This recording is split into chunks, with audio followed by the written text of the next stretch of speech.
more interesting to me was we went up on the side of a butte, and there was something that had only been discovered 2 or 3 years earlier. There were these slabs of rock that looked like they had been kind of fallen off the mesa, but they were huge. They were probably 30 or 40 feet tall. Wow. And if memory serves. And then we set up our cameras to see what had been discovered a few years earlier, and we had to kind of shoot through the rocks to see it. But there was a spiral inscribed on the side of the butte, in between these stones, that at noon, a dagger of light bisected that spiral perfectly and then disappeared. That's amazing, yeah. And even stranger than that, they understand that these slabs of rock weren't from there. They were brought The from a closest distance. place they could find anything like this was miles and miles And away. they were several tons in weight. Yes. These things. Well, that's very interesting. Yeah. The spiral is also the pattern on one's fingertips and the hair, but also the galaxies. You know, it's a sort of fundamental pattern throughout creation, really. And I think the Druids could see that. The word Druid it comes from ancient Gaelic and Indo-European roots, similar to the Sanskrit term Dharma. The first part of the word Druid means Dharma, or truth, or the oak, the strongest tree, the tree that carries cosmic law, L-A-W. And then the vid bit means to see, as in the Vedas, or to know. And it's the root of the Greek word idea as well. So a Druid is simply someone who knows or sees the cosmic law, the Dharma. And I think people like that have been in every culture, every tradition, be it Shinto, Japanese, like the founders of Aikido, or the American Indian tribes. You know, they had their Druids, their Dharma seers, their truth seers. One of my projects, which I've done as a philosopher, is to gather the words in all different languages for truth, God, wisdom, insight, enlightenment. Because it seems to me that we're suffering from a language problem on this planet. You know, a lot of the wars they're fighting in the Middle East and between Jews, Muslims, Christians, East and West, it's just like different dialects, different tribes, all saying, my word's best. You know, I worship Allah. No, I worship Yahweh. No, I worship the Trinity. And if you actually say, look, guys, let's look at the languages we're all using here and trace them back to their cosmic roots, their sound essences, you find that they're all actually in agreement. Like dolphins in the sea, they're all just, you know, peeping away. And that's... Well, you know, it's also, I think that in the case of a lot of these things, it's the map becomes the territory in some of these instances. The dogma is what's interrupting the idea. The dogma is now taking over where we're the fighting idea over the should have- maps. Right. Which is what I would say all the sacred scriptures are. I mean, having studied them for 30 years, you know, I immersed myself in the University of Calgary, to which I owe a huge debt of thanks, and read the Bible, the Quran, the Vedas, you know, the whole things in depth, and came out the other side, you know, reading philosophers like Hegel, who'd come to the same conclusion, that there's a unity underlying the diversity of religious traditions and cultures, but that the text itself is just the map. I think the Taoist scriptures make that absolutely plain. The first verse says, First you know, verse. the Tao that can be spoken about is not the Tao. You know, that's Right.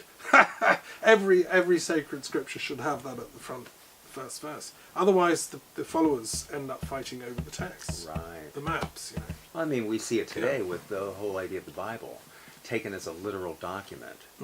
But when you think about it as a symbolic document, Oh, it's you know, superb. It's wonderful. Perfect. Yeah. But it's often in the oral traditions, you see, that you get the wisdom of the non-literal. Oh yeah, I was going to ask you interpretation. about that, because the Druids never wrote anything down. Well, And it seems like, well, that's what I heard. And then, then I think that there was a real problem when the Gutenberg Bible was written, because that was an oral tradition until somebody wrote it down. I mean, theoretically it didn't get printed as a mass thing and have this idea that now this is the word and it doesn't change. Joseph Campbell, who I was lucky enough to work with on a documentary about his life, Oh, right.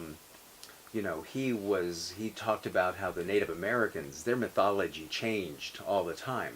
He said before white men came and you know, encroached on the land, there were no mythologies about ponies. Right. And then all of a sudden, their mythology included ponies. So it was an ever-growing Yeah, it was a living tradition. Yes. You know, what was that? Was that the Bill Moyers thing? With No, it was Joseph prior to that. It was called The Hero of a Thousand Faces. And it was about his life story and stuff. Yeah, it was with him. We went up to Esalen and interviewed him, and you know, and it was Have you great. still got a copy?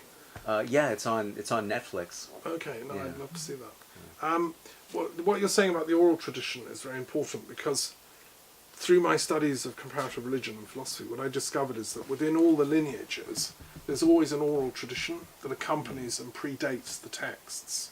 So within the Islamic Quranic tradition, you have Sufism, which carries the wisdom of the Islamic tradition. I mean, Muhammad himself said the Quran comes from the mother of the books, the al-Kitab. The mother of the books is the Tao, the source. In Judaism, you have the Kabbalah, which means reception or transmission, and is the oral wisdom, which only according to which the Bible itself makes sense. You know, Genesis, Exodus, they're interwoven, coded metaphysical cosmologies, which were written down much, much later, at the time of the Zohar in Spain. I've just got back from Cordoba, where the Kabbalah was part of the Andalusian culture. And what I found with my study of the Druids when I came back to Britain and, you know, went to the stone circles and met living Druids, is that oral tradition is also handed down in the Celtic world and in Britain. There is that. And that's why the Druids, it's not that they were against writing or didn't like literacy. They were literate. They actually were probably using Greek alphabet before the Romans conquered. And they had the Ogham script, which is a kind of ancient Druidical writing system. It's because they recognise that metaphysical truth can't be written down. It's too big. It can barely be spoken about. I mean, we're speaking, but we're just touching on. Right. So I think many that things. in writing it, you actually make limitations. You simplify on it, yeah. Right. And then if you start battling over whose written text is the best, I mean, that's very undruidical. I mean, I have a dear friend, Archdruid of Avebury, who says that the internet is undruidical. And so many cyber wars break out on the internet. And people argue about this message and that Facebook comment. Right. You know, it's all daft. We should be developing telepathy and empathy and love, which is the authentic original internet that the Druids were using, you know, for 10,000 years. That makes sense. You know, the human heart. So can I ask another question? Sure. This is fascinating. You mentioned you went to California to get involved in the film industry, and you've worked in that a bit, and tell us a bit about that. And my question really is, how spiritual would you say the film industry is or could be? What are the people in Hollywood actually like? Do they have, because it seems they churn out a lot of, you know, violence and sex films. There's not enough spirituality. What's going on there? California's the home of, you know. Well, that's a good question. For me, I kind of fell into, when I went into the film business, I was looking for any kind of entree into the world that I could get, and I fell into making science documentaries. Yeah, and, you were saying. And alongside of music videos. Okay. So the cameraman that I hooked up with, that really it all happened on the first day that I arrived in Los Angeles, coincidentally, through a series of interesting coincidences. Was a documentary cameraman who taught me everything I know about filmmaking, but principally through the making of music videos and science documentaries. Right. So we did a wide range of programs, but it was funny how these two kind of things fed me into the things that would feed me forever, including working on the science shows, and that led me to working with John Lilly. I forgot to tell you that when I bought the hours in the tank at that convention, the other thing that I bought was a T-shirt that I liked just because I liked the T-shirt that had two dolphins playing on it. And it was the T-shirt they were using to promote the Human Dolphin Foundation, which was John Lilly's organization.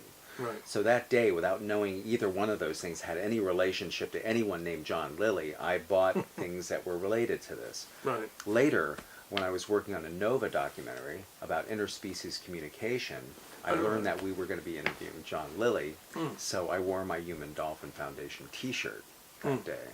So John was nonplussed, of course, because that this strange person that he didn't know walked in wearing a t-shirt of his organization.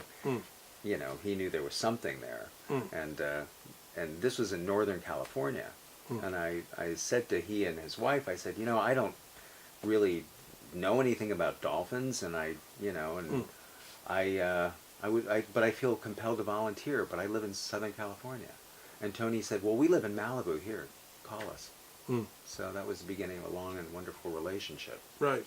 And you know, dolphins were sacred to Apollo, just to briefly interject, because they were recognized as divine, even by the ancient Greeks in the ancient world and Minoan world in Crete. There are lots of frescoes of dolphins. And Delphi was founded by dolphins. And Delphi was the most important oracle place in ancient Greece, sacred to Apollo. And all the Greek philosophers, you know, used to revere its word. So that's kind of interesting, isn't it? Another personal connection to me is I married a woman whose name is Daffino, that they believe is probably derived from Delfino. Right. And just to let you know, I don't know if you know this, but the classical authors, when they got in touch with the Druids and heard about us, and the great Temple of Light, which is Stonehenge, and the other temples, they basically said the god of the Druids is Apollo, because they were trying to map Druidry on their own cosmology, and that was the closest they could come to it. We didn't worship Zeus, we didn't worship power, we worshipped Apollo, which is music, harmony, which is what the bards do, healing, which is what Apollo was, the god of medicine. His son Asclepius was the founder of medicine, and also prophecy. Apollo was the god of prophecy, and Druids are prophets too, ovates or vates. So, you know, Apollo was the closest deity the classical world had to what the Druids were doing. Wow. And these islands were sacred to the Apollo of the northern worlds, Apollo